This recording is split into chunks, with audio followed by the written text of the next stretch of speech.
Hi everybody, welcome back. My name is Sean Root. And I'm Chris Tripp with neoRhino IT Solutions. And you're here with tech tips, and that is not what we're here with. No, you're here with tech tips. You're here with tech tips to talk about cloud services. All right. You gotta wear a mask. You ready? So I can't see. I was born ready. All right. It doesn't seem like you were. I don't know what that was. Kev, come on, man. You gotta keep it together. Killing me, Smalls. You're killing me, Smalls. Hey guys, welcome back to Tech Tips. My name is Sean Root. And I'm Chris Tripp with neoRhino IT Solutions. And today, Sean, what are we going over? We're going over cloud services today. Ta-da! Cloud services. All right, so there are three main types of cloud services. You have your private cloud, your public cloud, and your hybrid cloud. So the private cloud is usually given to you by a cloud provider that will essentially let you install their equipment or have you use your equipment, and they'll get their services within your network firewall. And this would be kind of important for medical places with need for high security, and basically law firms and things like that may want to look into services like that. But public cloud services, Sean, do you know anything about those? Yeah, so public cloud services, it's a similar scenario, except it's all hosted off-site, right? It's all behind a network that's managed by a service provider of some type or some sort of vendor that would handle all of that. Right. And so a lot of those services would be accessible over the internet, right? Yeah, absolutely. And so that is kind of a huge benefit to the cloud, is essentially you are able to access any of your files, documents, backups, anything that you purchased a cloud service for, anytime you have an internet connection, unless someone's blocking it, like a hotel or something like that. Sometimes you have some issues, plus you have some limitations, but we can go over the pros and cons here at the end of the video so that y'all know what, how to sort of choose between which ones you want. So then from public, we have hybrid, which is kind of on-premise and on the internet, right? So how does that work, Sean? So those solutions are a little more integrated into your own network on top of having a cloud solution in place.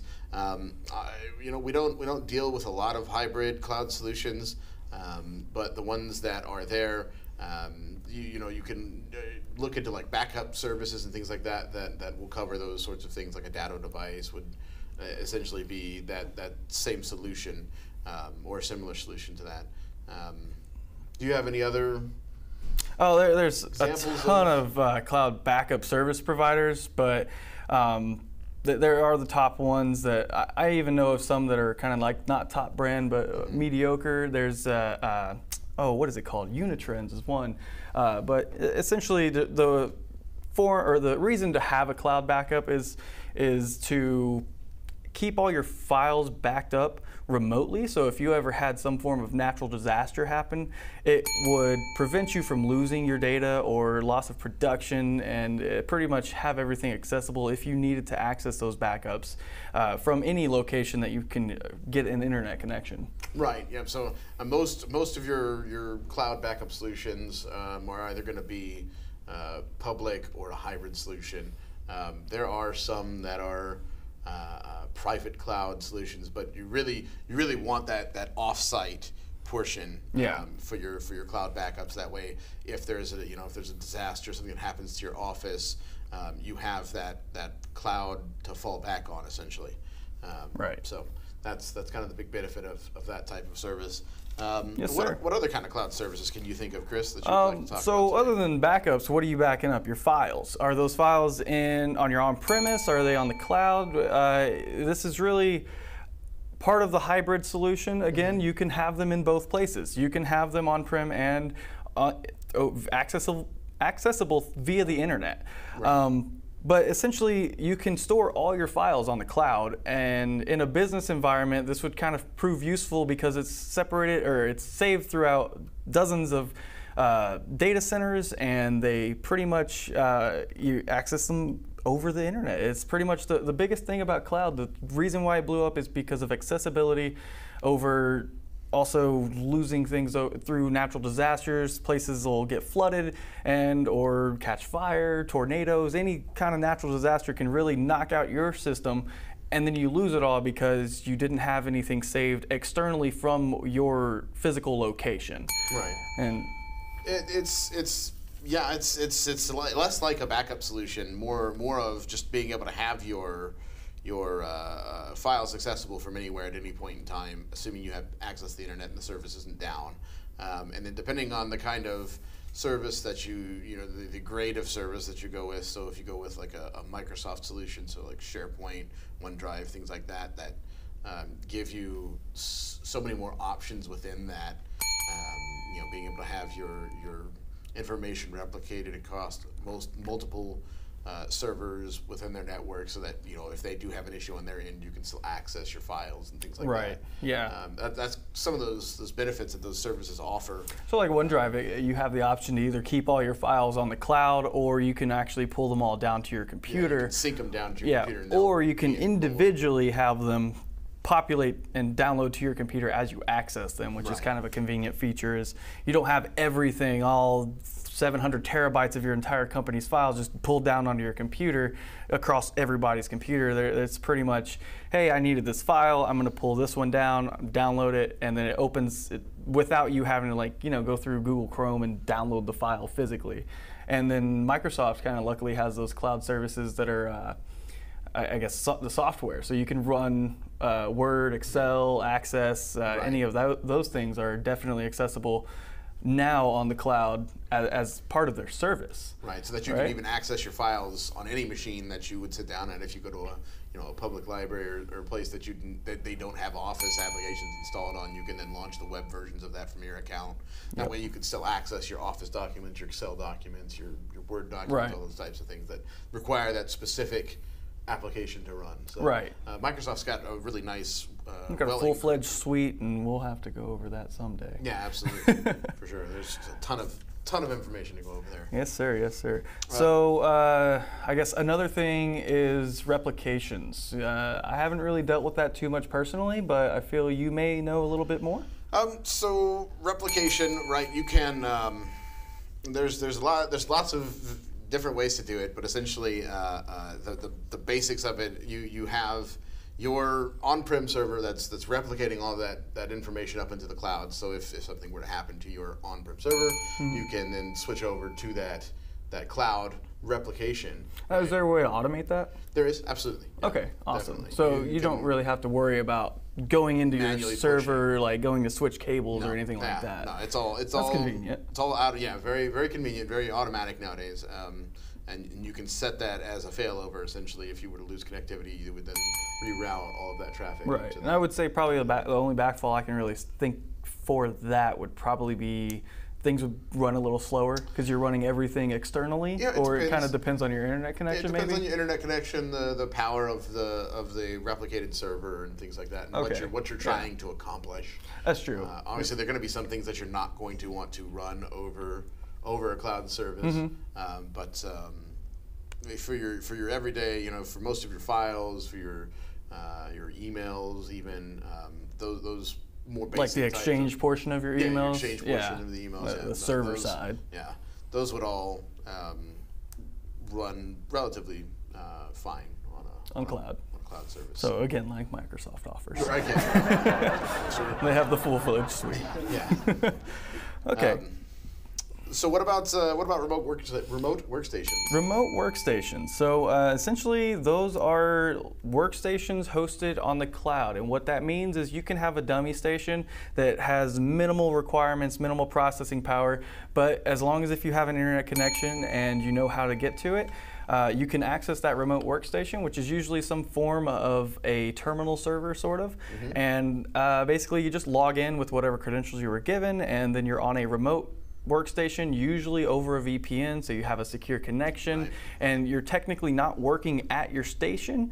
You're working on a computer that's in a data center or in whatever cloud service provider's locale that they have is what you're really manipulating, and then you're just telling it what to do from your computer. So I think those are really nifty. Once again, it all comes down to what kind of services you're trying to run over that And plus your bandwidth. Yeah, and your bandwidth and things like that, and the power of even your thin client nowadays. You know, right. Most of your thin clients, and thin clients are kind of the name we give those kind of stripped down computers that people would then use to access those remote workstations. Kind of like a kiosk, being similar to a kiosk. Yeah.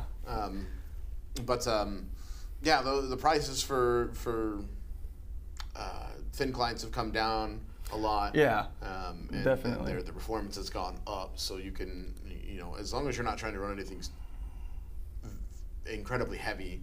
So I guess in that sense, it's kind of like whenever you have 20 browser tabs open, 3 Excel documents, a remote desktop session going on, and plus your Outlook clients running, and that's not something you'd really want to do on the remote workstations, right? You kind of want to keep it to a minimal. Yeah, I mean, so nowadays, I feel like you could probably get away with that kind of thing. It just really comes down to how big and beefy the servers that you're running your remote workstations are. So, and how many people you have connecting to that same environment, and what kind of limitations that provider has put on your workstations, essentially. So that makes sense. Yeah. So. And then we've also got, along kind of that same line, we've got remote servers and remote apps and things like that. Do you want to go over remote servers? Of course, we want to go over it. Yeah. But basically, the remote servers are same mentality. It is the terminal server itself, or it's the Exchange server, your Active Directory DC. All of those services can be hosted off of your on-premise location and in the cloud on the internet. Basically, it's sitting in a data center. You're able to access all those things. You have a direct connection to them. They have a direct connection to you, and they're able to run all the same services you would from a local server over your internet to that data center and then back and forth. So it's pretty much a off-site solution to having a server. Right. A lot of the times this will come in handy whenever you're low on budget, so buying a server flat out, it's $21,000, $30,000 for a decent one that's going to run everything for your company. So the benefit to that would be probably price over anything. It's just a lot cheaper to get a off-site cloud server service than to go off, buy a server, buy the licensing, maintain the licensing, because now it's on site rather than having those hosted abilities where you can call support and say, hey, this is wrong, something's broken, and they'll be able to run in or jump in, support you, fix whatever needs to be fixed, and get you all up and going within a timely manner. To go alongside that, it's definitely a lot cheaper up front, right? You're not having to pay that. You always have your cost. And over the life of your server or that service, you may start to come to that same price, but it's the added benefits that the cloud brings along with it on top of that service that really helps to push it over the edge.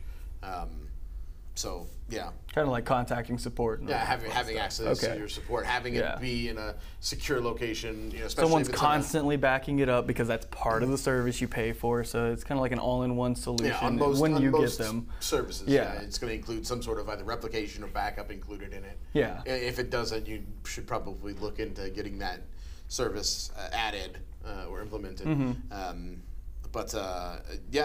think the cloud servers like that, there's so many benefits to them over your on-prem solutions. Not to say that the on-prem solution isn't a good solution as well.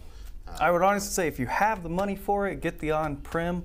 If you really want to make sure everything's locked tight, get a hybrid environment. You'll have on-prem and off-site. That way you have everything in one package. Yeah. So the other part to that was apps. So essentially, rather than connecting to a computer or being able to access server services, you can also use apps remotely and or on the cloud. So that's kind of like what we were talking about for Word and Excel and PowerPoint. Those are technically cloud apps. And then you can even go as far to say there's some applications that run through Citrix.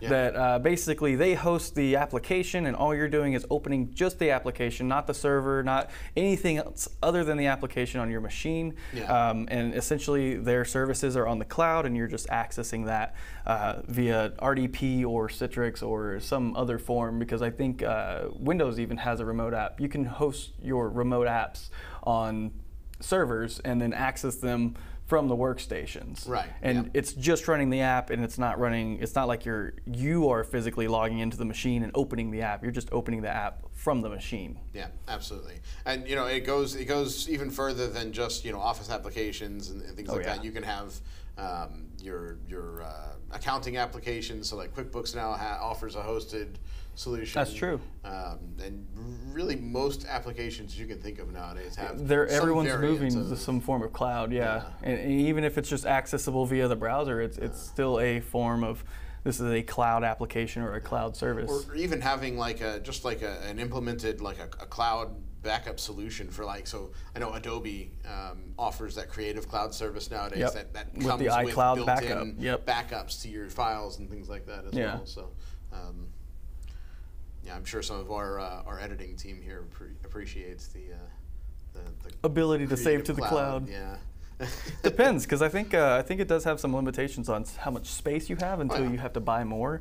Absolutely, so but I don't know what they offer at the moment. It is definitely an option that can save someone's life. Or hey, I need to save this real quick, and I don't have enough room on my hard drive. Well, just save it to the cloud real quick. Absolutely. So you clean up. Yeah. So some other services that are offered as well. So you've got like web filters, your web filter, your email filter. Yeah, the spam and phishing and things like that. Those filters can definitely run through the cloud. Yeah, absolutely. Mail filters, right? So hosted mail filters, it's very similar to your on-prem mail filter. It filters your mail for phishing and spam and malicious attempts. And just prevents it from getting to you. It's very similar. It's a hosted solution. It's in the cloud. It all happens in the cloud versus it happening on-prem. So then it hits the cloud service and then comes down through your internet. Essentially, right?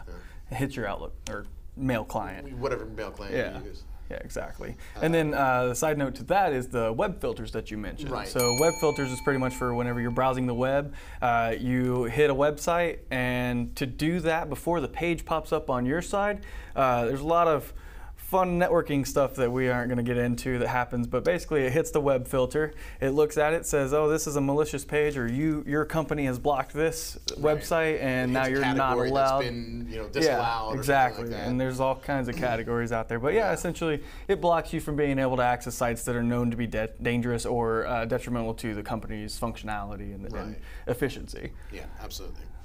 And so with that, I think the only other real big thing we wanted to touch on was the different hosted email solutions. So obviously 365 is the big one. Right? Yeah, 365, and then I guess essentially you have your G Suite. Your G Suite, G Suite is definitely one. Does Yahoo have any kind of service? Yeah, Yahoo still has their email services kicking around. You've got your DNS and website hosting services like HostGator or GoDaddy that have similar services to that as well. Definitely. They host it from their end, and they give you all the account credentials and things like that. So, right. But the big one obviously being 365. Lots of features for it being in the cloud. Nowadays, your management portal for 365's email is the same almost now as what you're looking at for an on-prem.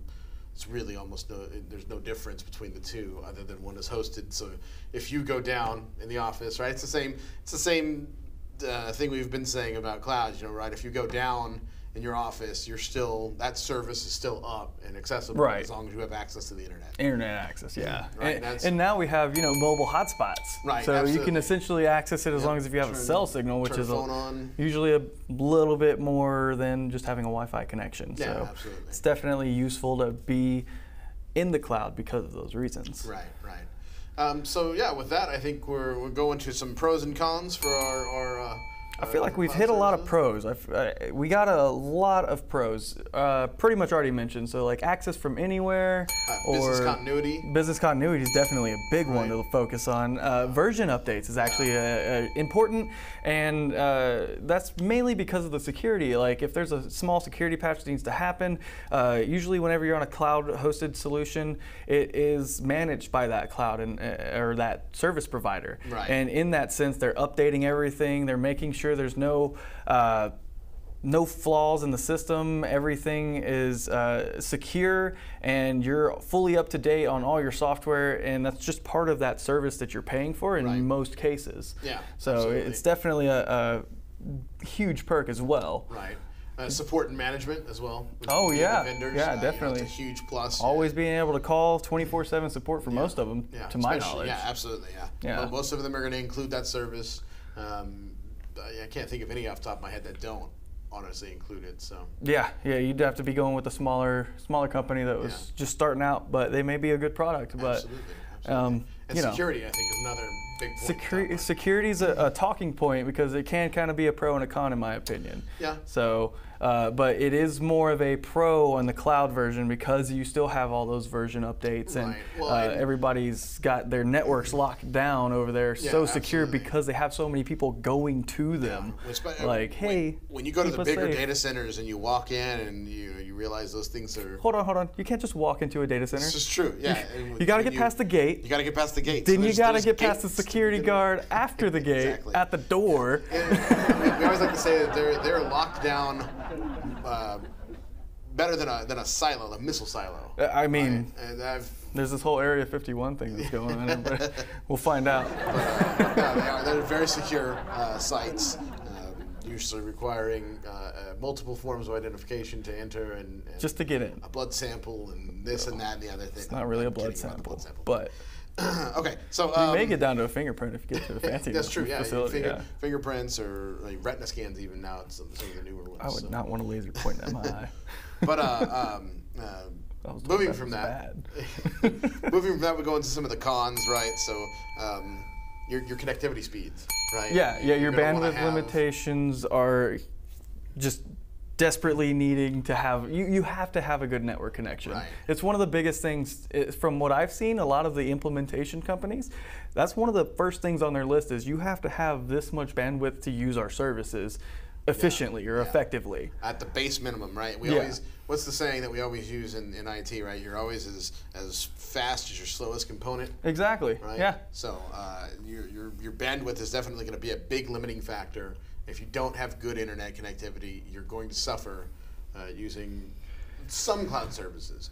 You'll be fine with things like email and the smaller services that don't really require bandwidth. Unless you're getting spammed by emails. That's true. In that sense, you hope your cloud service has the filter on there. You'll still be relatively good. Definitely. But it is something to keep in mind. Another con I think we talked about earlier was when those services are down. Oh, you're like your internet service? Yeah, your internet service or the service that cloud is providing. Yeah, that's true. You're down. Yeah. Right. Yeah, that's definitely something to hope not. And a lot of those services will actually give you a percentage of downtime whenever you purchase them, right? Certain amounts of nines. Yeah, a certain amount of nines is a certain amount of hours within the year. So it always looks nice on paper until you realize what that percentage actually is. But it's still, you're in the cloud. They're going to get back up, and once they're back up, you're able to reaccess everything. Right. But again, that just has to do with access to either them or through your network. Absolutely. So I think another con that we touched on at one point was the requirement of having internet capability. So if you go down at your site, right, you don't have access to those solutions anymore either. So, but essentially at that point you have other problems you probably need to be focusing on. But maybe your modem, your router, if you have your accounting software, on site, right, your accountant can still be doing, their work. Whereas if it's a hosted solution, you lose internet access, you're at the mercy of the ISP until they can come back up. Yeah. And we've known some clients that have had some very unfortunate situations where they've been down and have no internet for days. Yeah, so, definitely. That's something you got to keep in mind too. Yeah. So. It's the perk to having cell signal. This is true. Having a cell backup or a secondary ISP even. Yeah, secondary ISP, and we even have certain devices that you can just plug a USB cellular device into. Those Meraki's have them built in with USBs. Oh yeah, they have a SIM card built in. Yeah, they have a SIM card. Yeah, the newer models have SIM card slots that are available now too. Definitely, yeah. And then you always have your phone hotspot. Absolutely, yeah. There's always that you can fall back on. If all else fails. But yeah, I think with that we've pretty much covered the basics of cloud services today. Is there anything else that you think you'd want to go over? I think we're good to go. I think we've pretty much covered enough for our viewers to understand what it is and kind of how it works. You know, it's a good video that we just had. Excellent. So yeah, if you guys. Absolutely. If you all have any comments or questions regarding the video or any of the topics that we touched on today, feel free to visit our website, neoRhino.com/techtips, and fill out our questionnaire there, or you can leave a comment down below. Down below. All right. And with that, I think we're pretty much done here. So thank you all for watching this episode of Tech Tips. My name has been Sean Root. It has been Chris Tripp is my name as well. I got you, and I totally screwed myself up. Let's redo that though. Has been? He said. It was at one point. Apparently, it is no longer that anymore. That's why I was thrown off by it. I was like, what? All right. All right. Well, thanks for watching again. My name is Sean Root. And my name is Chris Tripp. Have a good one.